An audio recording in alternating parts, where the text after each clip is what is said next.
Hello guys, welcome back to Epic Rules Tamil. இந்த வீடியோட previous episode பார்க்கலனா கீழே டிஸ்கிரிப்ஷன்ல லிங்க் போட்டுருக்கு, அது போயிட்டு வந்து பாருங்க. இல்லைனா இந்த ஸ்டோரியோட ஸ்டோரி லைன் புரியாது. கேஸ் எல்லாரும் மறக்காம லைக் அண்ட் சப்ஸ்கிரைப் கூட பண்ணிடுங்க. அப்புறம் உங்ககிட்ட ஹைப் இருந்தா கொஞ்சம் போட்டுடுங்க. அப்போ சரி கேஸ், நான் உங்களோட டைம் வேஸ்ட் பண்ண விருப்பப்படல. வாங்க நாம கதைக்குள்ள போயிடலாமா?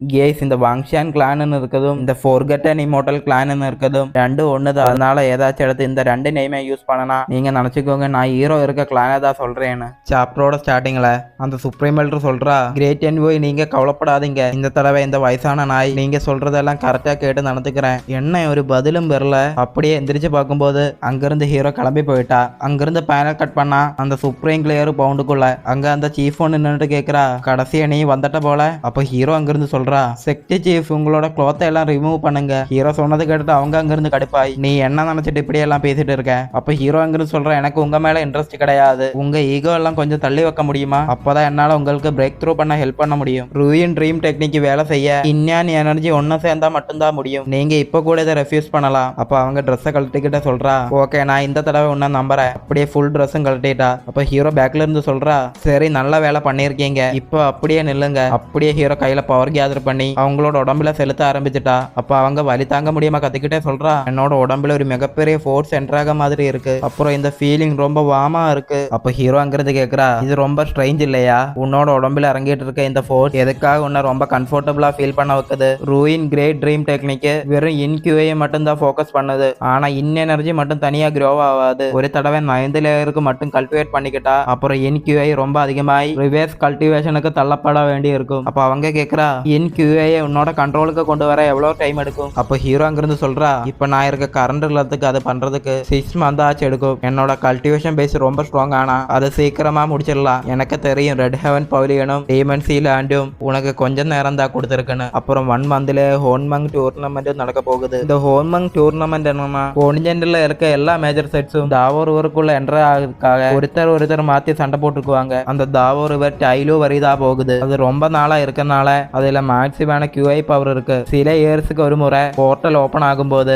வெளியில எந்த செக்ட் மெம்பர்ஸ் வின் பண்ணி நிக்குதோ அவங்களால மட்டும்தான் உள்ள போய் கல்டிவேட் பண்ண முடியும். அப்ப அந்த சீஃப் பொண்ணு சொல்றா, ஹோமங் கோண்டில் முழுசா 100 செக்ட்ஸ் இருக்கு. அதுல 3 ஸ்ட்ராங்கஸ்ட் செக்ட்ஸ் இருக்கு. ஆனா நம்மளோட செக்ட் இப்போ ரொம்ப வீக்கா இருக்கு. அதனால அந்த டூர்னமெண்ட்ல நாம ஜெயிக்கும்னு எனக்கு நம்பிக்கை இல்ல. அப்ப ஹீரோ அந்த பொண்ணோட உடம்புல இருந்து கையெடுத்துட்டு சொல்றா, இது நீ கிவ் அப் பண்றதுக்கான நேரம் கிடையாது. அப்படியே பக்கத்துல வந்து சொல்றா, நான் உனக்கு ஹெல்ப் பண்றேன், நீ என்கிட்ட அது சொன்னா மட்டும் போதும். அப்ப அந்த பொண்ணு வெக்கப்பட்டுட்டு சொல்றா, ஓகே என்ன இது ஃபேஸ் எல்லாம் பிளஷ் ஆயிட்டு இருக்கு. அப்ப ஹீரோ அங்கிருந்து கிளம்பிக்கிட்ட சொல்றா, இன்னைக்கு இது போதும், நாளைக்கு நைட் இங்க வந்து எனக்காக வெயிட் பண்ணுங்க. அப்படியே ஹீரோ நினைச்சுக்கிட்டே போறா, 3 பேசிக் பேலன்ஸ் கல்டிவேஷனை யூஸ் பண்ணி கொஞ்ச நேரத்துக்கு முன்னாடி என்னோட பேட்டில் பாடியும் பிரில்லியன் கியூஏரிலும் பிரேக் த்ரூ பண்ணி ஸ்பிரிச்சுவல் உலகத்துக்குள்ள போயிடுச்சு. உண்மையில இந்த சுப்ரீம் கிளியர் பவுண்டு ஒரு மேஜிக் பவுண்டு தான். அப்படியே ஹீரோ ட்ரெஸ் எல்லாம் போட்டுக்கிட்டு ஃப்ரெண்ட்ல நடந்து வரும்போது இந்த கயர் பொண்ணு அங்க இருக்கா. கேஸ், உண்மையில அந்த பொண்ணோட பேர் அப்படி கிடையாது, அந்த பேர் என்னோட வாயில வருது, அதனால நான் கயர்னே கூப்பிடுறேன். அப்ப ஹீரோ கேக்குற, எப்படி இருக்க? அப்ப அந்த பொண்ணு சொல்றா, லோடு சைண்ட் கிங் லேடி உங்களுக்காக ரூம்ல வெயிட் பண்ணிட்டு இருக்காங்க. அப்ப ஹீரோ, அப்படியா? கேஸ், இந்த லேடி யாருன்னு தெரியுமா? ஹீரோ ஃபர்ஸ்ட் ஒரு பொண்ணை பொய்சன்ல இருந்து காப்பாத்தன இல்லையா, அந்த பொண்ணு தான். போன எபிசோடு பார்த்தவங்களுக்கு தெரியும், அந்த சிட்டு பையில மென்ஷன் பண்ணிருப்பா. அடுத்த சைட்ல ஹீரோவை அந்த பொண்ணு பார்த்த உடனே அங்கிருந்து ஹீரோ மேல குதிச்சுக்கிட்ட, இன்னும் நீ ஃபைனலா இங்க வந்துட்டியா?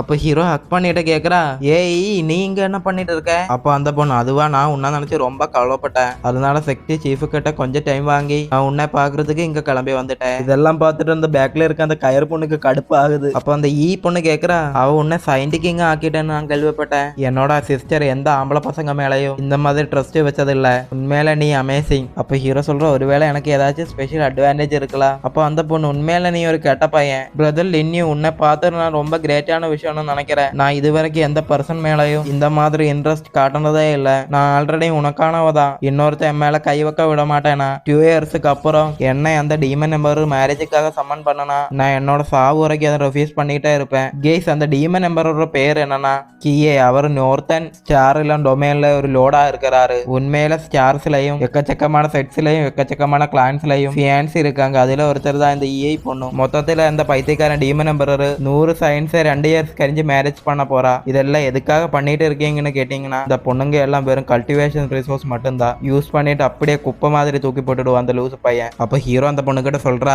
ஏய் நீ ரிலாக்ஸ் ஆகு, நீ ஆல்ரெடி என்னோட விமன் ஆயிட்ட, அதனால அந்த ரோட் ஆஃப் டெத்ல உன்ன நடக்க விட மாட்டேன். அப்ப அந்த பொண்ணு அங்கிருந்து, பிரதர் இனியும் நான் இங்கிருந்து கிளம்புற ரொம்ப நேரம் ஆச்சு, அப்புறம் ஜியான் கயர் என்னோட பெஸ்ட் ஃப்ரெண்டு தான், எனக்கு நம்பிக்கை இருக்கு நீ அவளுக்கு நல்லா கத்து கொடுப்பேன்னு, பை பை அப்புறம் பார்க்கலாம். அப்போ ஹீரோ அங்கிருந்து சொல்ற, நீ கவலைப்படாத நான் பாத்துக்கிறேன். அப்ப அந்த பொண்ணு வந்து கேக்குறா, ரோடு சைன் டிக்கிங், நான் லேடி ஈக்கு எஸ்கோர்ட் போயிட்டு வரேன், சரி நீ கேர்ஃபுல்லா அவளை விட்டுட்டு வா. அப்ப அந்த பொண்ணு அங்கிருந்து நினைச்சுக்கிட்டே போறா. இவங்க ரெண்டு ஒரு இடையில உண்மையில எந்த விதமான ரிலேஷன்ஷிப் இருக்குது. அப்ப ஹீரோ அங்கிருந்து போகிற பார்த்து நின்றுட்டு சொல்றா, உங்களோட டிசேபிள்ஸ் எல்லாம் நான் போக விட்டுட்டேன், இப்ப பார்க்கும்போது நீங்க மட்டும்தான் இங்க இருக்கீங்க, அதனால இன்னைக்கு நைட்டு நீங்க தான் என் கூட ஸ்டே பண்ணணும். உங்களுக்கு கேட்டதா எல்டர் யாங் யாருன்னு பார்த்து அந்த எல்டர் யாங் தான் ஒளிஞ்சிருந்து ஹீரோ பார்த்துட்டு இருக்கா. அவங்க அங்கிருந்து வந்துகிட்டே சொல்றா, சைன்டி கிங் ப்ளீஸ் என்கிட்ட கொஞ்சம் மரியாதையோட நடந்துக்கோங்க, இந்த செட்டில் இருக்க 12 எல்டர்ஸ்ல ஒரு எல்டர் தானா. அப்ப ஹீரோ அங்கிருந்து, என்னதான் எல்டரா? அப்படியே ஹீரோ ஒன்னதான் பார்த்துட்டு, என்ன இது இவ்வளவு பெருசா இருக்கு. அப்போ அவங்க, டேய் பொறுக்கி போயில எங்கடா பாக்குற? இங்கிருந்து ஹீரோ பார்த்து சொல்றா, நான் இதை கொஞ்சம் கூட எதிர்பார்க்கல, நீ இவ்வளவு வெக்க கட்டவனா இருப்பேன்னு. அப்ப ஹீரோ அங்கிருந்து உள்ள போய்கிட்டே சொல்றா,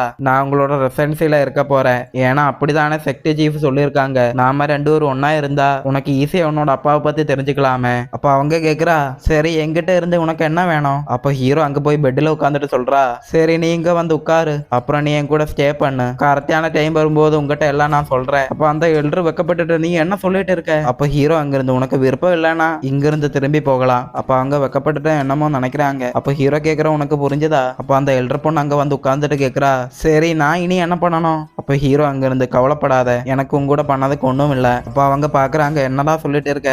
அப்ப ஹீரோ சொல்ற, நான் உண்மையில உங்களை தூங்கறதுக்கு தான் கூப்பிட்டேன். அப்போ அவங்க, ஓ அதுக்கு தான் நான் என்ன கூப்பிட்டேன். அப்படியே மார்னிங் ஆயிடுச்சு. அப்ப அந்த எல்டர் பொண்ணு பில்லோ கட்டி பிடிச்சு கியூட்டா தூங்கிட்டு இருக்கா. அப்படியே கண் முடிச்சிட்டா. அப்ப ஹீரோ கேக்குறா, நீ எழுந்திச்சிட்டையா? அப்ப அவங்க, ஆமா. அப்ப ஹீரோ அங்கிருந்து, உண்மையில ப்ராப்ளம் எல்லாம் சால்வ் ஆச்சு போல, யாருக்கு ஹோமங் டூர்னமெண்ட் சீக்கிரமா வரப்போகுது, 12 பாலஸோட ஒரு எல்டரா இருக்கனால உன்னோட பிளான்ஸ் என்ன? அப்ப அவங்க சொல்றாங்க, எங்க செக்டோட இன்னைக்கு இருக்க ஸ்ட்ரெங்த் வச்சு பார்த்தா நாங்க உண்மையில அந்த டூர்னமெண்ட்ல பார்ட்டிசிபேட் பண்ணா எங்களால வின் பண்ண முடியாது, அதுல நாங்க லாஸ் ஆயிடுவோம். அப்போ ஹீரோ, அப்படியா? ஆனா உங்களுக்கு நல்லாவே தெரியும் நமக்கு டைம் இல்லைனாலும் நான் சொல்றபடி கேட்டா நம்மளால அதுல வின் பண்ண முடியும், அதுக்கு நமக்கு கொஞ்சம் ஹெல்ப்பர்ஸ் இருந்தா மட்டும் போதும், எனக்கு நல்லா கான்ஃபிடன்ஸ் இருக்கு, நாம இந்த ஹோன்மங் டூர்னமெண்ட்ல கண்டிப்பா வின் பண்ணுவோம். அப்ப அவங்க, உண்மையா? ஆனா இந்த ஹெல்ப்பர் என்ன? அப்போ ஹீரோ, அதுவா, அதுல ஃபர்ஸ்ட் பர்சனே நீதான், இந்த மந்தில உனக்கு ஸ்வாட் தாவோ ஹெவிலி டெரிவேட்டிவ் ஸ்வாட் டெக்னிக்ல என்னெல்லாம் வேரியேஷன் இருக்குன்னு உனக்கு நான் கைடன்ஸ் பண்ணுவேன். நான் சீக்கிரமா பார்க்க போற ரெண்டாவது இருக்க பர்சனோட பேரு லோங்லிங், அவ எங்க இருக்குன்னு உனக்கு தெரியுமா? அப்போ அவங்க எங்க இருந்து, என்னது 7th பாலஸோட எல்டர் லோங்லிங்கா? அவரும் மவுண்டன்ல தான் இருக்கும், அவருக்கு நேச்சரை ரொம்ப பிடிச்சனால அவருக்கு எப்போதும் தனியா தான் இருக்க பிடிக்கும், அந்த இடம் ஒரு ஃபோர்பிடன் பிளேஸ்னால இங்க இருக்க பாலஸ் டிசேபிள்ஸ் கூட அவருக்கு கால் குத்த விட மாட்டாரு, அதனால நானும் கூட வரேனே. அப்போ ஹீரோ அங்கிருந்து, நீ வர தேவையில்லை, ஒருத்தரை சேவ் பண்றதுக்கு ஹிடன் கிளானுக்குள்ள போறதுக்கு நீ எனக்கு ஹெல்ப் பண்ணணும், அதனால மறக்காம நைட் இந்த இடத்துக்கே வந்துடு, அந்த மவுண்டன்ல இருக்க லோங்லிங்கை பார்க்க போகிறதுக்கு என் கூட அந்த கயிறு பொண்ணை மட்டும் நான் கூட்டிட்டு போறேன். அப்ப இவங்க நினைக்கிறாங்க, அந்த லிட்டில் கேர்ள் இந்த சயின்டிக்குங்களோட இவ்வளவு எப்போ ஒட்டிடுச்சு, அப்படியே வெளியில சொல்றாங்க. ஓகே, நான் நினைக்கிறேன் இவங்களுக்கு ஹீரோவை பிடிச்சிருக்குன்னு. கேஸ் இனி வேற சாப்டர்ஸ் எல்லாம் ரொம்ப இன்ட்ரெஸ்டிங்கா போக ஆரம்பிச்சிடும், அதனால டைம் ஆஃப் ரீபர்த்தோட டெய்லி எபிசோட்ஸ் வரும்.